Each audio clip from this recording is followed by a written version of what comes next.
Selanjutnya ini ada contoh soal. Contoh soalnya dua buah roda dihubungkan dengan poros menerima beban masing-masing 50 kN sejauh 100 mm dari bagian tengah roda. Jarak antar sumbu roda 1400 mm.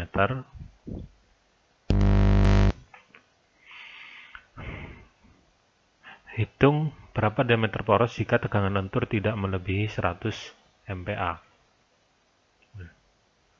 Tegangan lenturnya maksimal 100 MPa. Nah, kira-kira jika digambarkan, maka skemanya seperti ini gambarnya ya. Jadi ini roda kanan kiri dihubungkan dengan poros, diberikan beban 50 kN.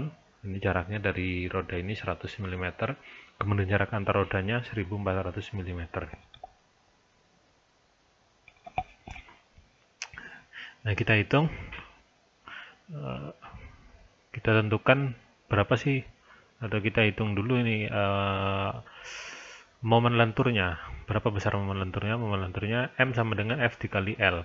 F ini adalah gayanya 50 kN atau 50.000 Newton dikali dengan L. L ini adalah jaraknya, jarak tumpuan tadi ya, jarak bebannya dengan poros, dengan rodanya, dengan tumpuan rodanya. Berarti 100 mm, maka F dikali L-nya 50.000 dikali dengan 100, maka didapatkanlah angka 5 kali 10 pangkat 6 Newton milimeter. Ini untuk momen lenturnya. Nah, setelah didapatkan momen lentur, maka kita bisa menghitung berapa diameter porosnya. Dengan berdasarkan rumus ini, M sama dengan Pi per 32 dikali dengan sigma B dikali D pangkat 3, di mana D-nya ini adalah diameter. Nah, maka untuk D-nya, diameternya sama dengan akar pangkat 3 dari 32 dikali M dibagi dengan Pi kali sigma B. Nah, akar pangkat 3 dari 32 dikali 5 juta ya, 5 juta atau 5 kali 10 pangkat 6 ya. Jadi M-nya ini tadi 5 kali 10 pangkat 6, atau jika dituliskan seperti ini jadinya 5 juta nih. Nah, 5 juta dibagi dengan Pi kali tegangan lentur maksimumnya, tegangan lentur izinnya ya, tegangan lentur izin, artinya dia tidak boleh melebihi ini 100, nah 100 Pi dikali 100, maka didapatkan D-nya 79,8 mm. Nah, ini kita bulatkan ke atas menjadi 80 mm.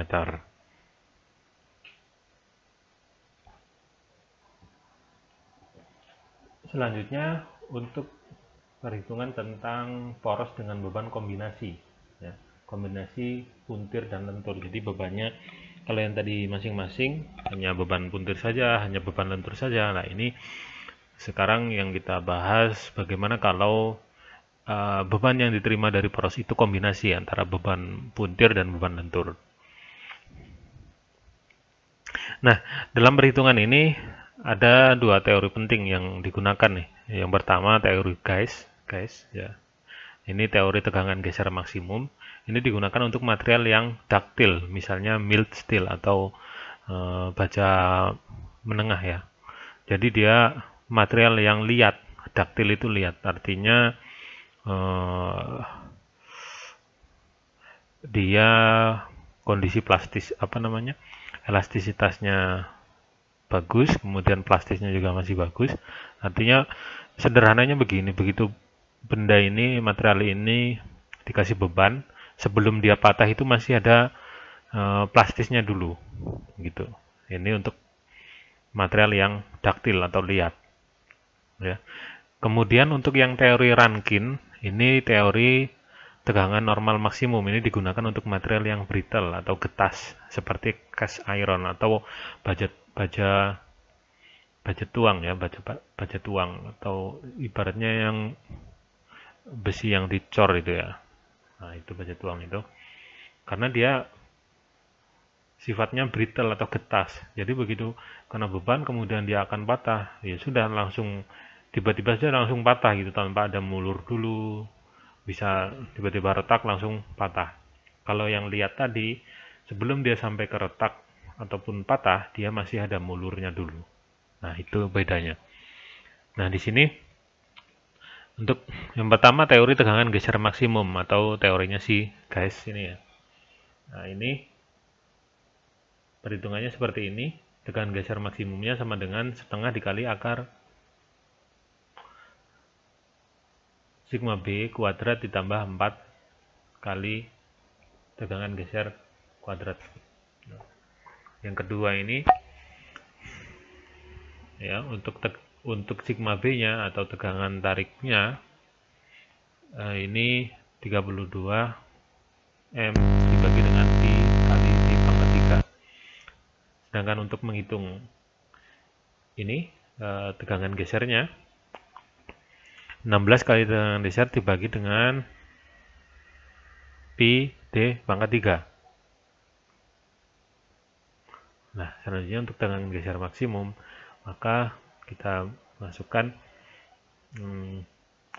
rumus-rumusnya ini ya. Jadi rumus dasarnya ini kemudian kita substitusikan ini ke dalam sini ya. Maka didapatlah ini setengah dikali akar dari 32 M per atau dibagi Pi D pangkat 3 kuadrat ditambah 16 T dibagi Pi D pangkat 3 kuadrat. Nah, ini bukan tegangan geser ya, tapi ini T torsi ya. Nah, ini torsi nih T-nya.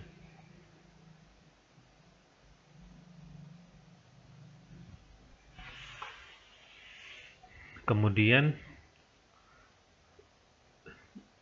dari sini maka didapatkanlah disederhanakan menjadi seperti ini, 16 per Pi kali D pangkat 3 dikali dengan akar M kuadrat plus T kuadrat.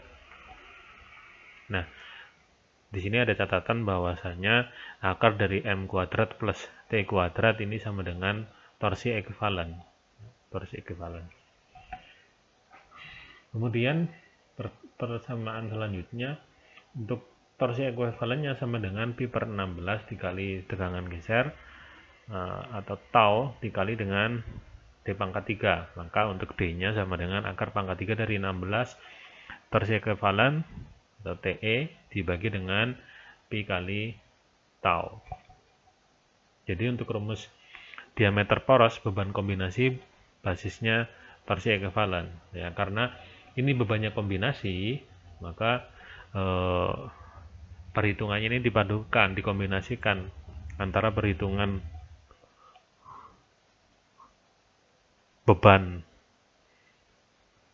puntir ya dengan beban lenturnya.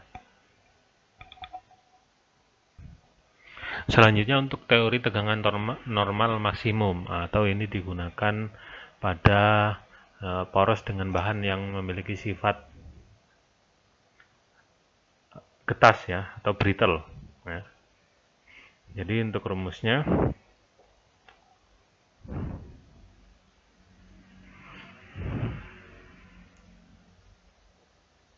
sigma B-nya maksimum sama dengan atau tegangan normal maksimumnya sama dengan setengah dikali tegangan normal atau sigma B ditambah akar dari setengah sigma kuadrat ditambah dengan tau kuadrat. Maka di sini setengah dikali 32 M dibagi dengan Pi D pangkat 3 ditambah akar dari setengah kali 32 M dibagi Pi D pangkat 3 dikuadratkan ditambah dengan 16T dibagi dengan Pi D kuadrat kemudian dikuadratkan. Nah, maka ini disederhanakan 32 dibagi Pi D pangkat 3 dikali setengah kali M kali akar M kuadrat plus T kuadrat. Nah, kemudian ini dipindahkan ke depan, Pi per 32 sigma B maksimum kali D pangkat 3 sama dengan setengah kali M plus M kuadrat plus T kuadrat, akar dari M kuadrat plus T kuadrat. Nah, Jika setengah dikali M plus M akar dari M kuadrat plus D kuadrat sama dengan ME, di mana ME ini adalah momen lentur ekuivalen, dan sigma B ini adalah tegangan lentur izin bahan poros, ya. Jadi sigma B ini tegangan lentur izin bahan poros. Kemudian untuk M-nya, ME atau momen lentur ekuivalen sama dengan pi per 32 dikali tegangan izin dikali dengan D pangkat 3, maka perhitungan untuk D-nya sama dengan akar pangkat 3 dari 32 ME dibagi pi dikali sigma. Nah, ini untuk rumus diameter poros beban kombinasi berbasis momen lentur ekuivalen. Nah, sedangkan untuk poros berlubang berlaku rumus seperti ini, ya. Untuk poros berlubang dengan beban lentur dan puntir, TE-nya torsi ekuivalen sama dengan akar T kuadrat ditambah M kuadrat sama dengan pi per 16 kali tegangan geser dikali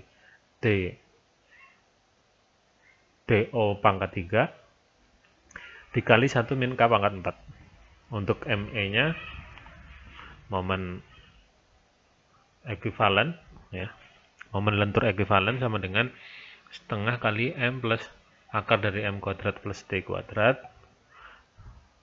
kemudian disederhanakan menjadi pi per 32 dikali sigma dikali D O pangkat 3 kali 1 min K pangkat 4. Dengan nilai K ini tadi, dengan nilai K-nya ini DI per GO atau diameter dalam poros dibagi dengan diameter luar poros. Nah, di sini ada contoh soalnya. Contoh soalnya, poros dibuat dari mild steel untuk meneruskan daya 100 kW pada putaran 300 revolution per menit atau 300 rpm. Panjang porosnya 300 mm. Dua buah puli dengan beban masing-masing 1500 Newton ini diletakkan pada poros dengan jarak masing-masing 100 mm dari sisi luar poros. Nah, jika tegangan geser poros 60 MPa, hitung berapa diameter poros berdasarkan TE dan ME. Jadi berdasarkan torsi ekuivalen dan momen lentur ekuivalennya. Nah, kita hitung.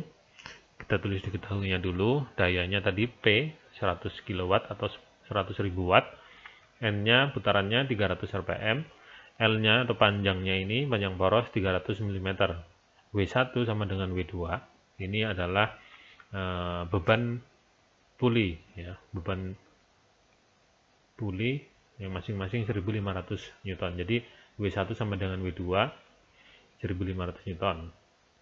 Nah, maka kita hitung dulu nih torsinya.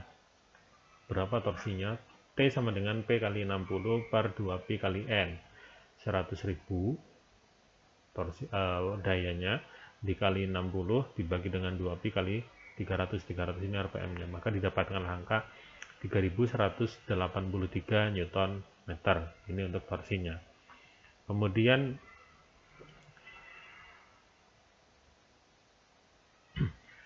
ini RA sama dengan RB sama dengan 1500 Newton. Jadi ini resultannya, ya, resultan untuk di titik A dan titik B-nya sama 1500 Newton. Nah, di sini berlaku statika struktur statis tertentu. Jadi sigma MA sama dengan 0 dan sigma MB-nya sama dengan 0 juga. Nah, maka momen lenturnya M sama dengan F dikali L, F-nya 1500, jadi ini 1500 Newton, kemudian dikali 100, L-nya adalah jarak tadi, maka momen lenturnya sebesar 150.000 Newton mm. Selanjutnya untuk TE atau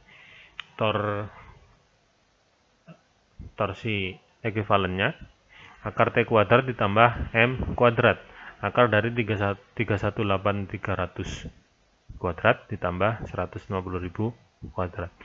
318.300 318 300 ini torsinya ya, ini.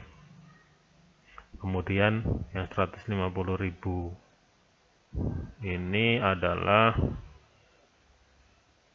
momen lenturnya ya, maka didapatlah angka ini 3519 kali 10 pangkat 3 Newton mm.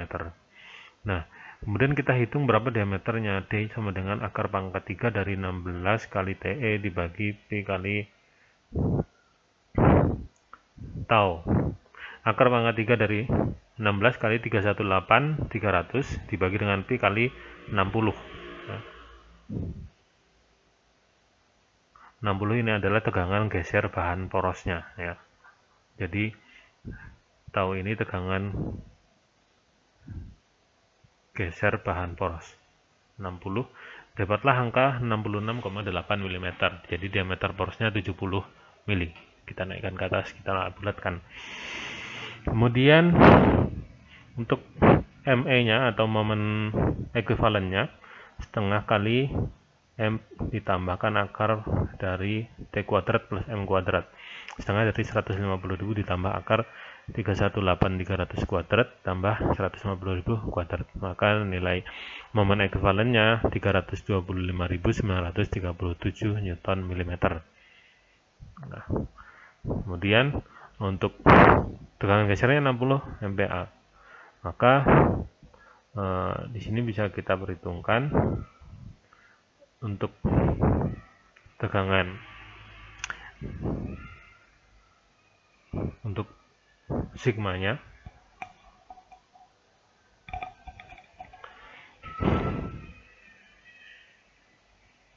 tahu sama dengan sigma dibagi dengan akar 3 ya. Ini kita rubah posisinya.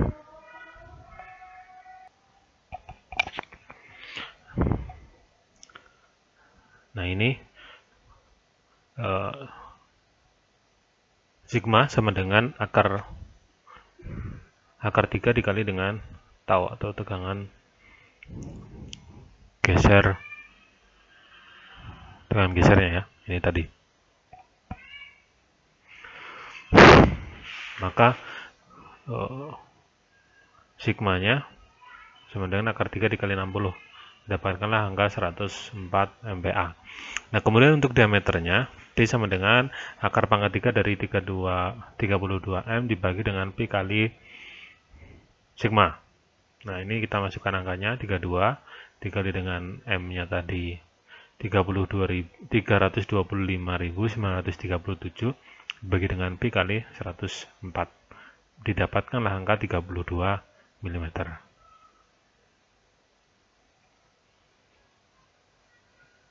Nah, ini tadi jika berdasarkan torsi ekuivalen didapatkan angka 70 mm diameter porosnya, sedangkan berdasarkan momen lentur ekuivalennya ini 32 mm.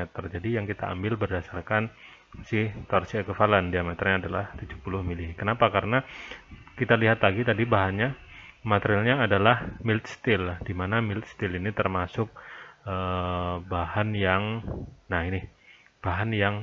daktil atau liat, sehingga teori yang kita pakai adalah teori tegangan geser maksimumnya, bukan tegangan normal maksimum. Nah, kira-kira untuk contoh perhitungannya seperti itu.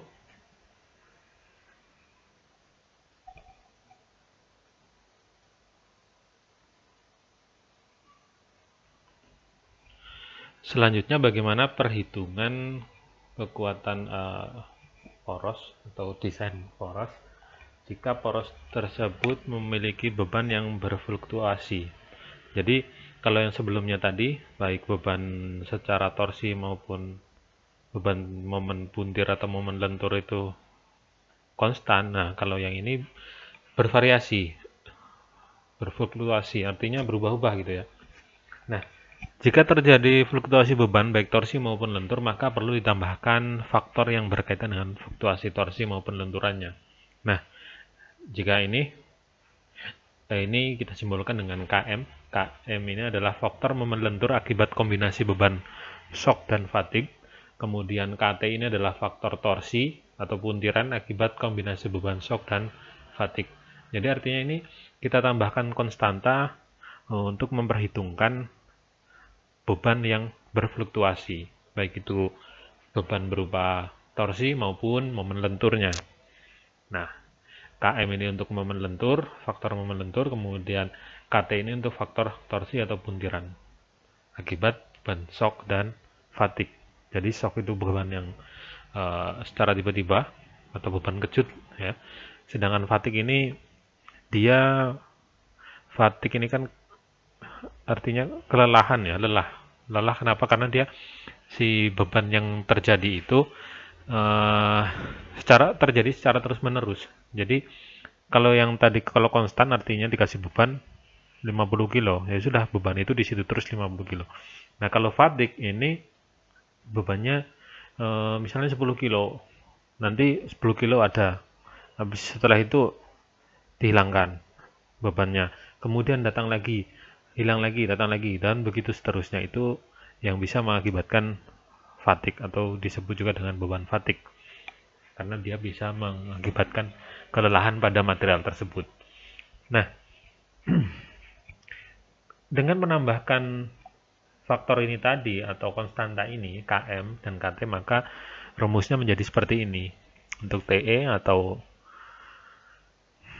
momen torsi ini ya, torsi ekuivalennya sama dengan akar dari KT dikali dengan T akar kuadrat ditambah dengan KM kali M kuadrat.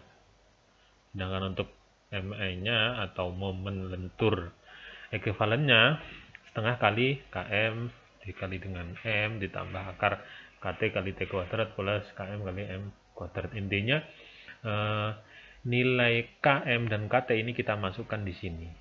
Kalau KT faktor torsi berarti dikalikan dengan torsinya, sedangkan KM atau faktor momen lenturnya ini dikalikan dengan momen yang terjadi gitu. Nah, berapa harga KM dan KT untuk beban yang ada atau beberapa beban yang sudah diteliti oleh orang terdahulu, para peneliti terdahulu. Nah, ini ternyata sudah ada ketentuannya. Jadi ini mendapatkan nilai ini tidak sembarangan ya. Artinya untuk mendapatkan nilai ini sudah dilakukan penelitian berkali-kali, berulang-ulang dengan berbagai macam beban, kemudian dengan ini jenis-jenis bebannya gitu ya. Ini sehingga didapatkanlah angka ini koefisiennya. Jadi yang pertama ini untuk poros statis. Jadi poros statis ini porosnya diam, tidak berputar ya. Ini gradually applied load atau beban yang diberikan itu secara perlahan. Nilai KM-nya itu 1 dan KT-nya juga 1. Sedangkan untuk suddenly apply atau beban yang diberikan secara tiba-tiba, ini nilai KM-nya 1,5 sampai 2. Sedangkan KT-nya 1,5 sampai 2 juga sama ya. Nah, kemudian yang kedua ini untuk poros yang berputar. Untuk poros yang berputar, ini jika bebannya yang diberikan ini secara perlahan, nilai KM-nya 1,5, sedangkan KT-nya 1. Sedangkan yang kedua ini untuk beban diberikan secara tiba-tiba, ya, dengan minor shock. Ini 1,5 sampai 2 KM-nya, sedangkan KT-nya 1,5 sampai 2 juga. Nah, untuk beban yang diberikan secara tiba-tiba dengan major shock ya, ini nilai KM-nya 2 sampai 3, sedangkan KT-nya 1,5 sampai 3. Kemudian ada contoh soal. Ini contoh soalnya untuk perhitungan ini tadi ya. Sebuah poros terbuat dari mild steel digunakan meneruskan daya 23 kW pada putaran 200 rpm.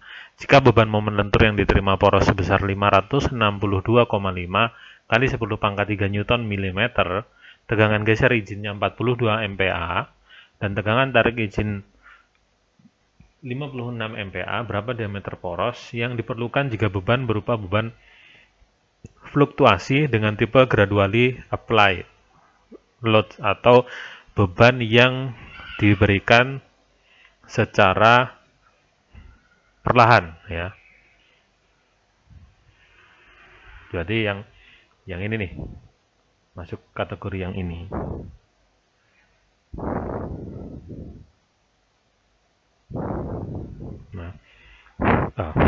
Maaf, bukan yang ini ya, bukan poros tadi, tapi yang poros berputar, karena dia nah ini karena dia ada putarannya nih ya, jadi dia masuk kategori yang ini, gradually applied load untuk poros berputar. Jadi nanti nilai KM dan KT-nya 1,5 dan 1. Nah, maka bisa kita tuliskan ini ya, diketahuinya P atau dayanya tadi 23 kW atau 23.000 watt, kemudian N-nya 200 APM, M-nya momen lentur ya, yang diterima poros 562,5 kali 10 pangkat 3 Newton mm. Kemudian tegangan geser izinnya atau tau ini 42 MPa, tegangan tarik izinnya 56 MPa. Nah, karena dia tadi gradually applied load atau beban yang diberikan ini secara perlahan-lahan dan ini poros berputar, maka diambil nilai KM-nya 1,5 dan KT-nya 1. Ini dilihat dari tabel ini. Nah, kita hitung berapa torsinya. Torsinya T sama dengan P kali 60 dibagi 2pi N. 20.000 kali 60 bagi 2pi kali 200. Nah, 20.000 ini bukan 20.000 ya, tapi 23.000 ini. 23.000 ya. Ini ada kesalahan, salah ketik nih. 23.000, ini harusnya 23.000 dikali 60 dibagi 2pi kali 200, maka didapatkanlah angka torsinya itu 955 kali 10 pangkat 3 Newton mm. Nah, kemudian TE-nya atau torsi ekuivalennya,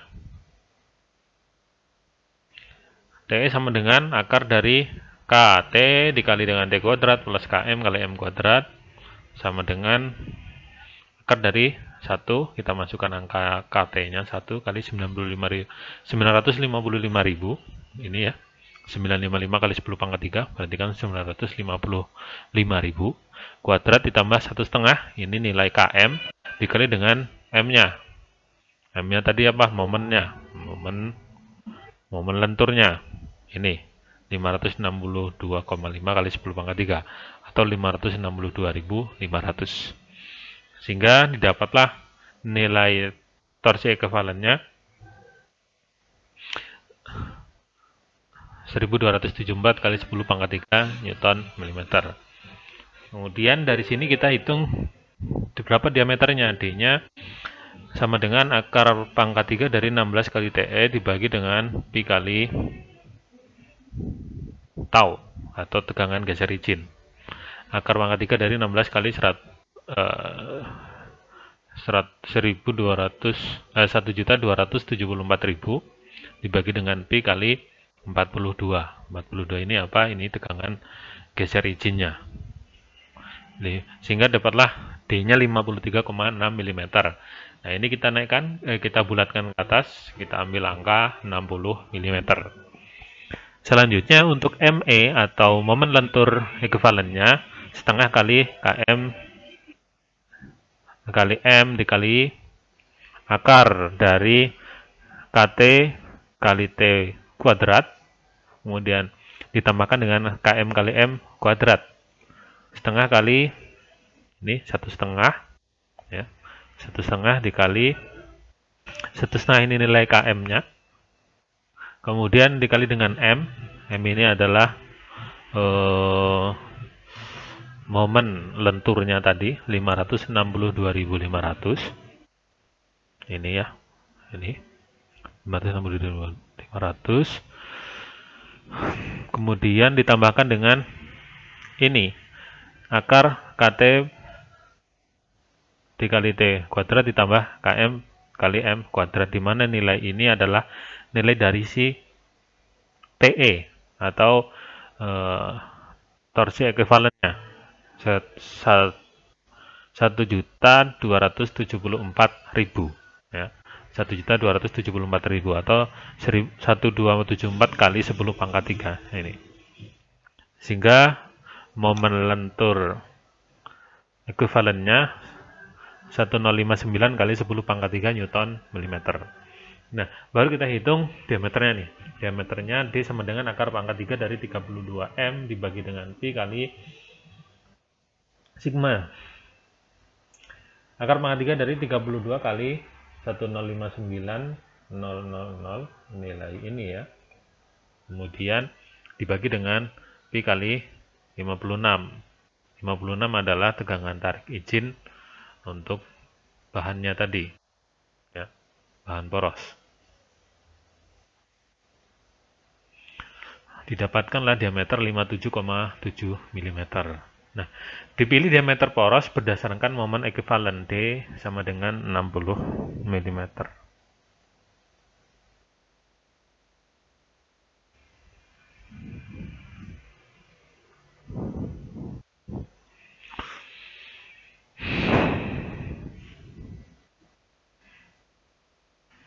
Kemudian selanjutnya ini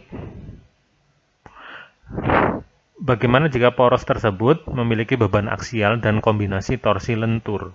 Beban aksial ya.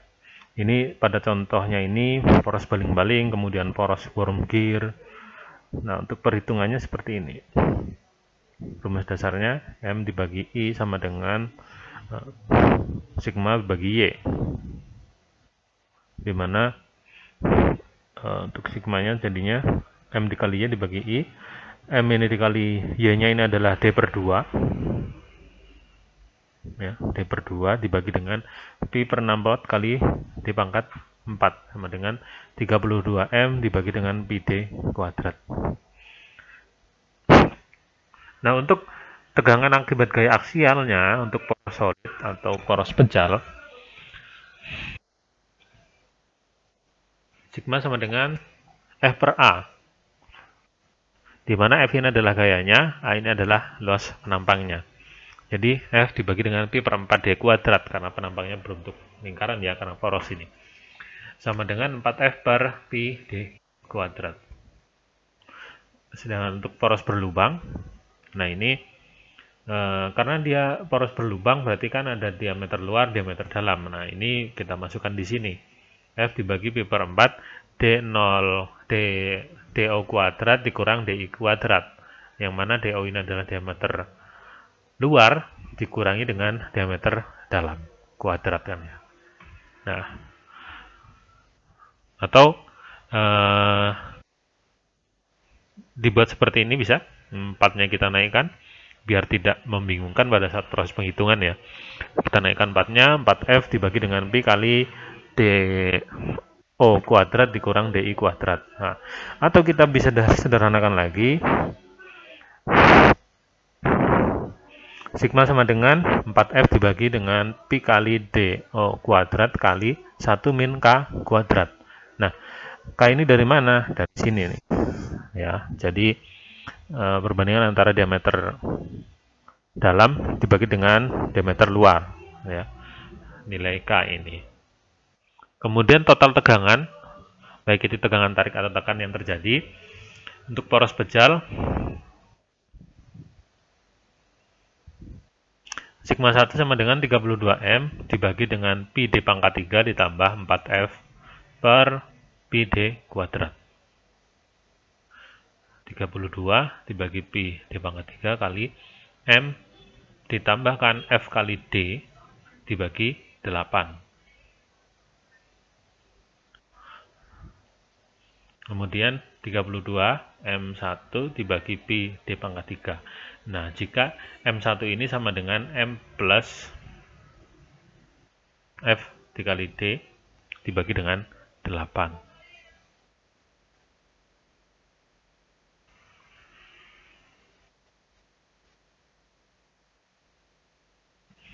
Kemudian untuk poros berlubang, sigma 1 sama dengan 32M dibagi pi D0 pangkat 3 kali 1 min K kuadrat ditambah 4F dibagi pi D0 pangkat 3 kali 1 min K kuadrat. Nah, sehingga dari sini didapatkanlah nanti 32 M1 dibagi dengan pi D0 pangkat 3 kali 1 min K pangkat 4 untuk jika nilai M1 ini sama dengan M plus FD0 dikali 1K kuadrat dibagi 8. Jadi substitusinya di sini ya. M1 kalau M1 nilainya ini, maka bisa dituliskan seperti ini. Nah, kemudian pada kasus poros yang panjang atau disebut dengan slender shaft, ini perlu diperhitungkan juga adanya kolom faktor ya, atau di sini simbolkan dengan A.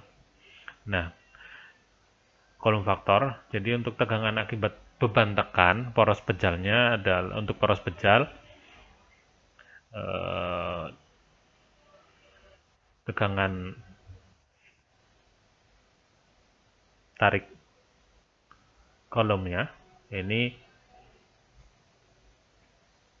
A dikali 4F per pi D kuadrat. Untuk poros berlubang tegangan tarik kolom atau sigma C sama dengan A dikali 4F dibagi pi D 0 kuadrat kali 1 min K kuadrat. Oh ya, maaf, ini bukan A ya, tapi ini alfa. Jadi alfa kecil seperti ini, alfa. Nah, jadi ini alfanya.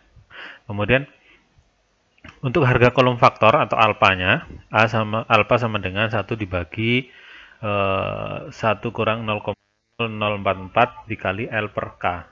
Nah, jika L per K-nya ini kurang dari atau lebih kecil dari 115. Nah, sedangkan untuk L per K-nya ini lebih dari atau lebih besar dari 115, maka alfanya sigma Y dibagi dengan C dikali pi kuadrat kali E dikali dengan L per K kuadrat. Di mana L ini adalah panjang poros antar bantalan. Jadi misalnya ada sebuah poros kemudian ditopang oleh bantalan. Nah, ini L ini adalah panjang poros antar bantalan. Jadi misalnya roda depan roda gerobak misalnya, roda gerobak itu kan nanti ditopang oleh bantalan. Ditopang oleh bantalan kanan kiri. Nah, itu jarak antar bantalannya itulah yang disebut dengan nilai L ini, panjang poros antar bantalan. Kemudian K ini adalah jari-jari girasi, kemudian sigma Y ini adalah tegangan luluh bahan, kemudian C ini adalah koefisien Euler atau tumpuan.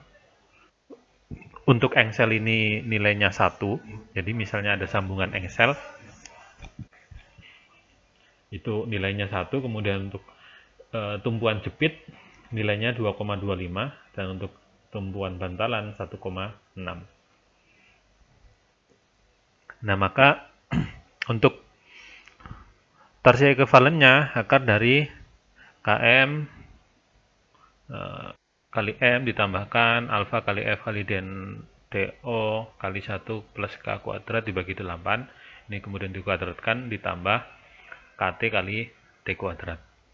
Sehingga disederhanakan P per 16 kali tegangan geser izinnya, tegangan geser izin bahan dikalikan DO pangkat 3 dikali 1 min K pangkat 2. Sedangkan untuk momen lentur ekuivalennya ME sama dengan setengah kali KM kali M ditambahkan alfa kali F kali DO kali 1 plus K kuadrat bagi 8 ditambahkan akar dari KM kali M ditambahkan alfa kali F D0 1 plus K kuadrat bagi 8. Kemudian ini dikuadratkan lagi ditambahkan KT kali T kuadrat. Nah, ini sehingga disederhanakan dapatnya seperti ini. Pi per 32 dikali ini tau sigma, tegangan geser izin, tegangan tarik izinnya. Ini tegangan tarik izin bahannya. Kemudian DO ini tadi diameter luarnya kuadrat dikali 1 min K kuadrat. Dengan catatan K ini adalah nilainya 0, kemudian DO sama dengan DU untuk poros pejal, kemudian F-nya ini sama dengan 0 jika tidak ada gaya aksial, kemudian nilai alfanya 1 jika gaya aksial merupakan gaya tarik.